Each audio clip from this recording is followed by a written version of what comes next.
Pour mes frères et sœurs, vos places est dans l'Église. Ma sœur, mes frères en Christ, ta place est dans l'Église. C'est ma question pour vous et ma réponse en même temps. Quelles sont les sept questions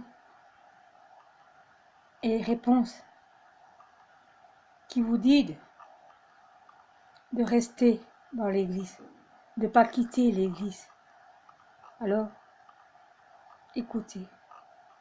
Dans Hébreux 10 à 25, n'abandonnez pas notre assemblée,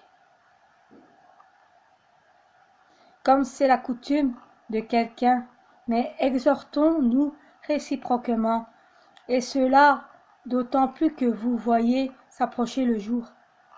Pour quelle raison êtes-vous attachés à une église locale? Mes frères et sœurs, découvrons-nous ensemble les 7 raisons pour s'attacher à l'église locale. Ce message s'adresse à tous les chrétiens du monde, essentiellement aux SEF qui ont les 100 églises fixes. Nous aimons ces SEF qui, comme les SDF, sont malheureux et vivent une réelle solitude. Qu'est-ce que les a conduites à être éloignés de l'Église? Ont-ils été rejetés, trahis, blessés, déçus, voire parfois oppressés par des leaders ou des responsables? Ont-ils des difficultés à adapter leur caractère à la vie communautaire d'une assemblée? Je m'adresse à tous celles et ceux qui, derrière leur écran Internet, sont éloignés de l'Église. Ceux qui se posent la question « Comment je puis-je retrouver le chemin de l'Église ?» Peu importe la raison que vous pouvez avancer pour justifier votre choix de vivre la foi hors de l'Église, sachez que l'Église locale n'est ni une option, ni un lieu d'apparition.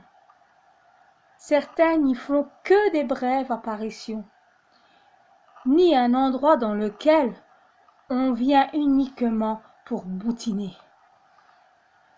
Chaque chrétien doit s'attacher à l'église locale afin de pouvoir s'enraciner, ainsi s'affermir à un arbre que vous plantez et déraciner sans cesse finira par mourir. C'est l'endroit où notre foi se développe, où l'on reçoit les bénédictions divines et où l'on peut aussi bénir autrui. Nous le voyons de façon évidente dans la parole divine. Mes frères et sœurs, le premier qui pourra vous montrer que vous ne devez pas quitter l'Église. 1. L'unicité d'une appartenance, la famille. L'Église locale est une société puisqu'il vous faut appartenir à une famille plutôt que d'être orphelin. Dans Éphésiens 2:19, ainsi donc, vous n'êtes plus des étrangers ni des gens de dehors, mais vous êtes citoyens des saints gens de la maison de Dieu. Nous sommes tous de la même maison, des gens de la maison de Dieu. Nous avons reçu à la conviction une nouvelle identité. Un chrétien est donc 2 cartes d'identité ou 2 passeports. La deuxième naissance dont Jésus parle dans sa parole est une naissance spirituelle qui fait de nous une nouvelle personne avec une nouvelle identité. C'est pourquoi l'Église n'est pas un rassemblement, mais un assemblage de gens qui ont revêtu la même nature. L'Église ne se compose pas d'adhérents ou adhérés consiste seulement à se coller à une structure sans pour autant appartenir à la nature même de cette structure.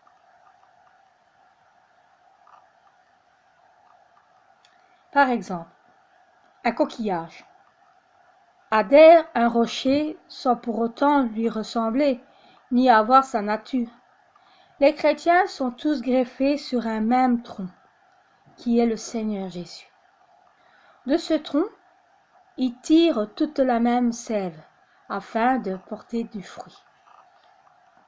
En Christ, ils sont devenus une même plante, une nouvelle famille, l'Église.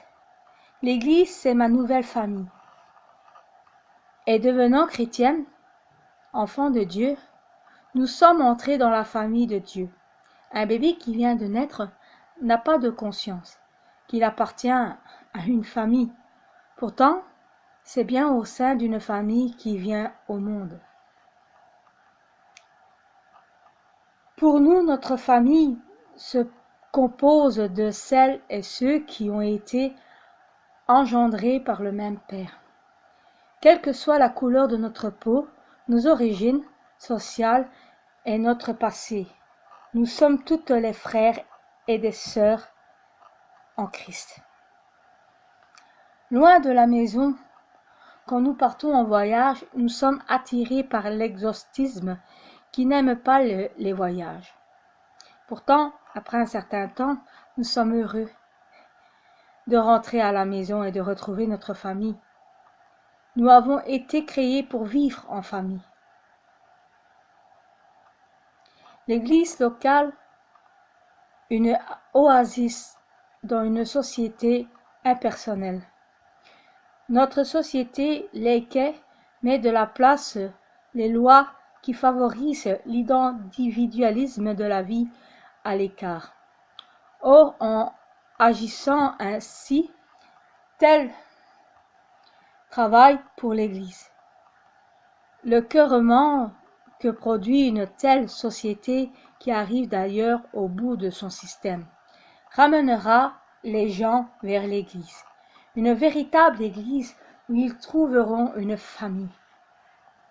Nous avons un besoin de dépendance malgré une société qui fait tout pour nous rendre indépendants les uns et les autres. Deuxième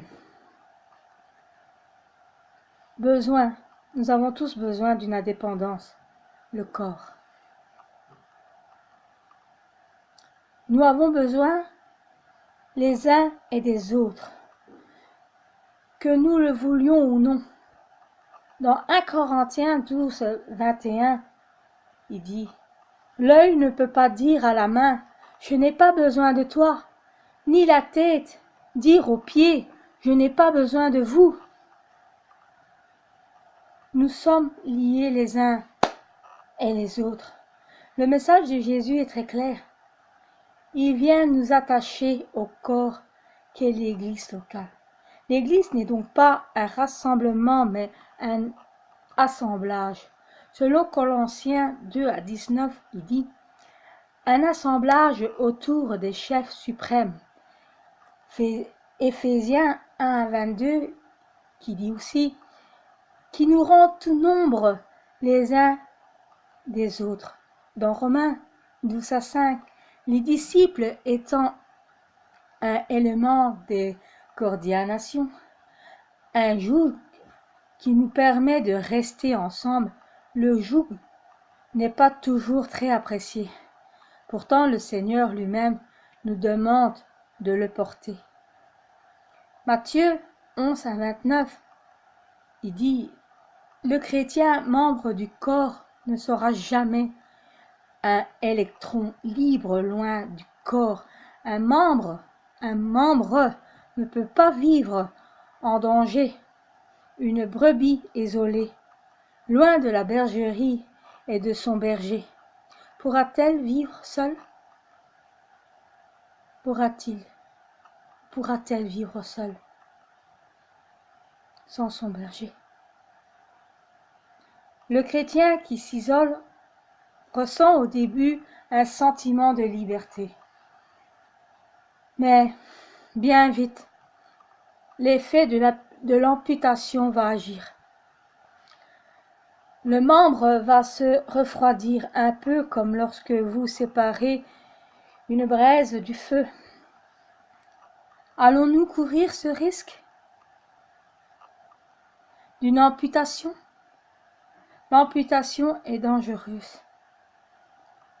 Un chrétien en dehors du corps de l'Église est de ce fait impropre au service et ne porte plus le joug, et un bœuf sans joug est utile un peu à deux choses. Troisième, enrichissement mutuel, les talents que nous avons reçus. Nous avons besoin de l'Église, car en son sein, il y a de grandes richesses. Et par voie de conséquence à son contact, nous allons nous enrichir. Les talents qui sont dans l'Église contribuent à notre enrichissement personnel. Ces richesses sont des richesses à partager. Dans 1 Pierre 4,10, il dit « Comme de bons dépensateurs de diverses grâces de Dieu, que chacun de vous mette au service des uns et des autres le don qu'il a reçu. » Comment mettre au service des autres le don que j'ai reçu si je ne viens pas à l'Église? Ou comment je recevoir la grâce de Dieu qui doivent partager au travers des services des autres si je ne suis pas au contact de ces dispensateurs? Recevoir des autres, se détacher de l'Église locale, c'est prendre le risque de s'appauvrir. Ne croyez pas qu'il suffit de lire des livres ou écouter des prédications, tout en restant chez soi. Pour maintenir sa vie spirituelle, la richesse spirituelle passe par les contacts fraternels. Le partage, le témoignage, l'expérience, l'échange et la prière sont des choses que ne pouvons se faire que dans le cadre de l'Église. En vous éloignant de l'Église, vous privez l'Église de ce que Dieu vous a donné. Vous ne pouvez pas garder pour vous ce que Dieu a donné, sinon vous devenez égoïste. Un chrétien qui s'isole et qui ne partage plus devient égoïste au service de l'Église. L'Église est l'endroit où se découvrent et expérimentent les talents. Ce que tu as reçu, tu dois l'apporter d'abord à tes frères. Comment exercer ton ministère si tu n'es pas membre d'une église locale?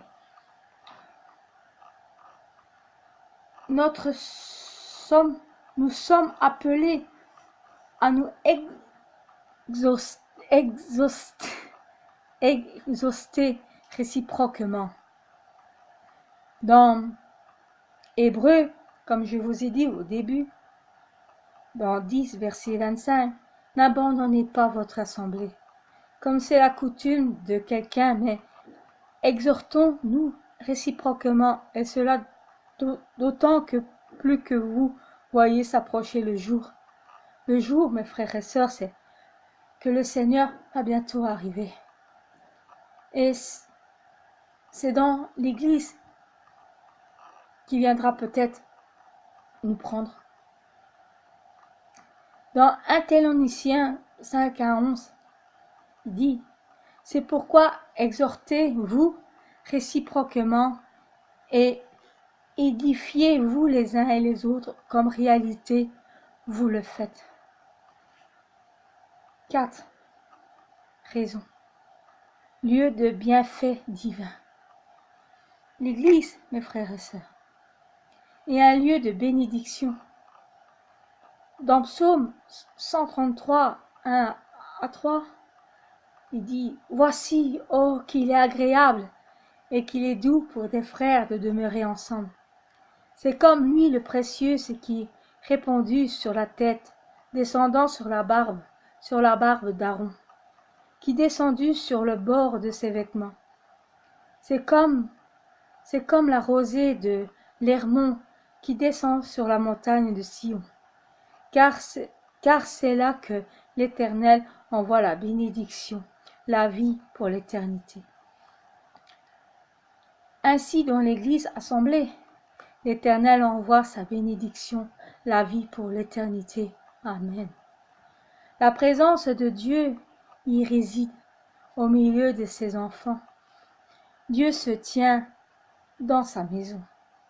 L'Apocalypse apporte la révélation de Jésus qui marche au milieu des 7 chandeliers qui sont les églises. Elles ne sont pas toujours parfaites. Si on se réfère aux 7 églises d'Asie mineure, néanmoins le Seigneur est là présent au milieu d'elles. La présence divine en fait au lieu de sainteté. La caractéristique principale de l'Église, c'est la présence de Dieu. Là où le juste s'y tient, mais le méchant ne peut y subsister. Psaume 1, verset 5, il nous dit « Les méchants ne résistent pas au jour du jugement, ni les pécheurs dans l'assemblée des justes, car l'Éternel connaît la voie des justes, et la voie des pécheurs mène à la ruine. » L'endroit arrosé par la pluie, l'Église est un lieu où la pluie bienfaisante se reçoit dans les réunions, cultes, réunions de prière, temps de jeûne, là où se produisent miraclement, prophéties, exaucements, renouvellement, consolation, adoration, guérison, etc. Une joie réservée à ceux qui s'attachent à l'église locale, ne l'oublions pas. Psaume 84, verset 5 dit « Heureux ceux qui habitent ta maison ». Psaume 122 dit, verset 1 dit « Moi je suis dans la joie qu'on me dit « Allons à la maison de l'Éternel ». 5e raison, mes frères et sœurs. Terreau indispensable à ma croissance. L'Église est aussi la bonne terre dans laquelle le chrétien va se développer. Il va y grandir et recevoir tout ce qui est nécessaire à sa croissance. Comme l'apôtre Paul avait fait comprendre cette nécessité aux Corinthiens qui marchèrent à l'envers. En effet, ces chrétiens aimaient la puissance mais ne portaient pas le fruit. Ils préféraient même le bruit au fruit. Ainsi, Paul leur déclare-t-il dans 1 Corinthiens 11 à 17, en donnant cet avertissement, ce que je ne loue point, c'est que vous vous assemblez non pour devenir meilleur, mais pour devenir pire. La réalité de l'Église est de s'assembler pour devenir meilleur et faire des progrès. Des progrès, mes frères et sœurs. Les uns, les autres me font grandir. Oh oui, les autres me font grandir. Si je vis au milieu de mes frères comme un sein d'une famille, je vais m'épanouir, tout en temps protégé. Avez-vous remarqué combien le 2e ou le 3e enfant d'une famille s'épanouit plus vite grâce aux aînés? Nous progressons plus vite assemblés car l'Église est une école. Mais mes frères et sœurs, faites attention à ne pas faire l'Église buissonnière. Psaume 92 à 14. planté dans la maison de l'Éternel, il prospère dans les pravis de notre Dieu. Dans une famille, la grande s'occupe des petits. C'est ce que nous devons trouver dans la famille de Dieu. Par contre, dans la société, nous voyons que les grandes écrasent les petits et que les petits jalousient les grands. L'Église a besoin des aînés, comme des jeunes, car ils sont en bénédiction les uns et les autres pour les autres. J'aide les autres à grandir. Nous sommes placés dans l'Église pour faire des progrès, et surtout dans le domaine de la patience. L'Église nous apprend la patience à travers des contacts avec les autres. Et ça fait mal à mon petit amour-propre, à ma fierté, mon ego, mais au moins j'apprends à me connaître et à savoir où je suis avec les autres. C'est donc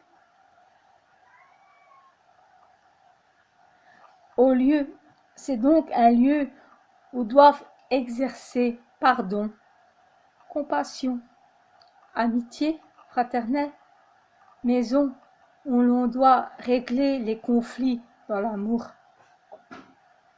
Un SEF, un sans église fixe, et quelqu'un dont la croissance est stoppée. L'amour fraternel nous fait grandir, nous fait épanouir. Dans Éphésiens 4 à 32, soyez bons les uns envers les autres, compatissant, vous pardonnant réciproquement comme Dieu vous a pardonné en Christ. Colossiens 3 à 13, il dit, supportez-vous les uns et les autres, et si l'un des sujets se plaindre de l'autre, doit-il claquer la porte et quitter l'Église? Mes frères et sœurs, en Christ, non, non, non, quittez pas l'Église. Pardonnez-vous réciproquement, de même que Christ vous a pardonné, pardonnez-vous aussi. 6e raison, mes frères, terre d'asile, hôpital, restaurant. Marc, dans 2, versets 3 à 5, des gens virent à lui et amena un paralytique porté par 4 hommes. Comme ils ne pouvaient pas l'aborder, à cause de la foule, ils découvrirent le toit de la maison où il était, et ils descendirent par cette ouverture le lit sur lequel le paralytique était couché. Jésus, voyant leur foi, dit au paralytique, « Mon enfant, tes péchés sont pardonnés. » L'Église est aussi un endroit où l'on accueille notre prochain. Le paralytique a eu besoin de ses 4 amis. Si tu n'es pas membre de l'Église locale, où amèneras-tu les gens paralysés auxquels tu vas témoigner? L'Église est un lieu d'accueil où nous pouvons amener les blessés, les affamés, les assoiffés, les paralysés de la vie. La chaleur d'un foyer. L'Église est une famille représentée par la chaleur d'un foyer. Psaume 68, verset 7, il dit « Dieu donne une famille à ceux qui étaient abandonnés et délivre les captifs et les rend heureux. Les rebelles seuls habitent des lieux arides. » Dans l'Église, on trouve la chaleur, l'écoute, la compréhension et le partage. Nous pouvons venir avec nos joies, nos peines, nos blessures, car nous sommes appelés à pleurer avec ceux qui pleurent et à nous réjouir avec ceux qui se réjouissent. La 7e raison, mes frères et sœurs, protection maximale. Dans l'Église, nous sommes protégés contre le mal. Dans l'Église, on trouve la protection maximale. L'apôtre Paul, qui était pourtant l'objet d'un grand ministère, réclamait la prière de l'Église. encourageait les chrétiens à s'attacher à l'Église. Il avait une telle vision de l'Église qu'il allait de partout afin d'établir des églises. Dans Actes 14 à 19 à 20, alors survirent d'Antioche et d'Icône des Juifs qui gagnèrent la foule et qui, après avoir lapidé Paul, le traînèrent hors de la ville, pensant qu'il était mort. Mais les disciples, ayant entouré, il se leva et entra dans la ville.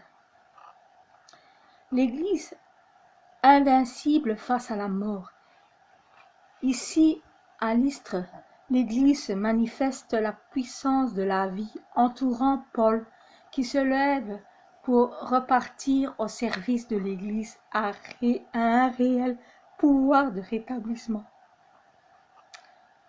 Le grand apôtre ne voulait pas se permettre le luxe de vivre et servir seul, car trop vulnérable, mais avec l'Église, ses prières, son affection, etc.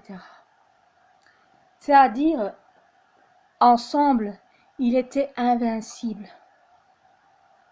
Même le jour des morts, et impuissant contre l'Église. Dans Matthieu 16 à 18, « Moi je te dis que tu es Pierre, et que sur cette pierre je bâtirai mon Église, et que les portes du séjour des morts ne prévendront point contre elle. » Le rempart de Dieu. L'Église est véritablement le rempart de Dieu. C'est sur cette terre, l'endroit de protection maximale, c'est la terre sainte, l'ambassade du ciel. Dans l'Église, je suis protégé. Protégé. Nous ne devons pas toucher impurement à l'Église, ni en parole, ni en acte, car s'attacher à l'Église, s'attaquer à l'Église, c'est s'attaquer à Dieu lui-même, son époux. Conclusion, mes frères et sœurs. L'Église locale, une nécessité, donc ne prenez ni le risque de le trahir, ni de l'abandonner. Prenez juste le risque de l'aimer.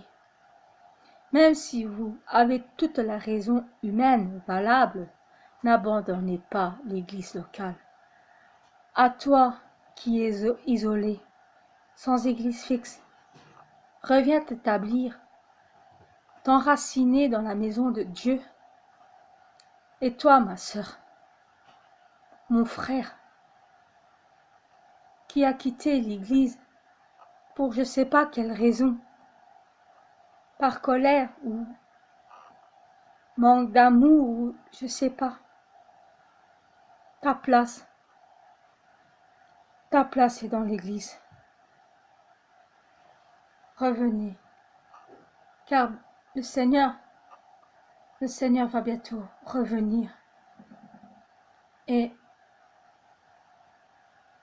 vous devez vous repentir et revenir à l'Église pour que vous puissiez monter au ciel le jour du jugement. Voilà, mes frères et sœurs. Voilà les 7 raisons que vous ne devez pas quitter l'Église. Nous sommes un. Nous sommes une famille. Nous sommes frères et sœurs. Quand il y en a un ou une qui part de l'Église, c'est comme si il manquait un membre de notre famille. Alors, revenez. Ne partez pas. Pour quelle raison? Priez. Priez de tout votre cœur et demandez à Dieu. Repentissez-vous, demandez pardon et revenez pour votre salut, votre âme.